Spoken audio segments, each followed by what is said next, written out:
Vladimir Poutine donne son feu vert à la construction d'un nouveau méga-pont. Un nouveau pont géant russe pourrait relier l'île de Sakhaline et la partie continentale du pays. Le président Poutine a chargé le gouvernement d'étudier cette question. Vladimir Poutine a demandé mardi au gouvernement de se pencher sur le projet de construction d'un pont entre l'île de Sakhaline et la partie continentale de la Russie, ce qui donnerait une impulsion au développement du nord du territoire de Khabarovsk et pousserait les gens à rester sur l'île.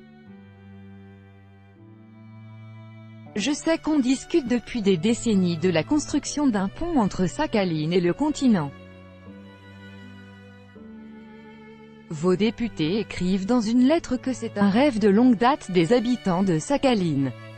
Ce serait un facteur qui inciterait les habitants à rester sur leur île. On pourrait alors y aller et venir à n'importe quelle saison et par n'importe quel temps, a indiqué M. Poutine lors d'une rencontre avec le gouverneur de Sakhaline, Oleg Kojemiako. Selon les informations préliminaires, un pont ferroviaire pourrait être construit dans la partie la plus étroite du détroit de Tatari. Il ferait partie d'un chemin de fer long de 580 km.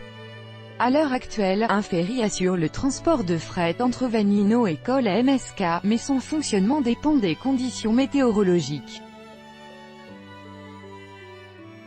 Le chemin de fer de l'Extrême-Orient a annoncé début juillet qu'une étude de faisabilité de projet serait prête d'ici à décembre 2018.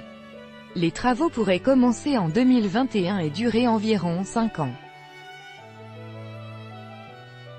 Les discussions sur les moyens de relier l'île de Sakhaline au continent d'une manière permanente sont en cours en Russie depuis plus de 60 ans. En 1950, l'URSS a lancé les travaux de construction d'un tunnel ferroviaire long de 10 km sous le détroit de Tatari, mais le projet a été abandonné en 1953. En 2007, les autorités sont revenues à l'étude de cette question.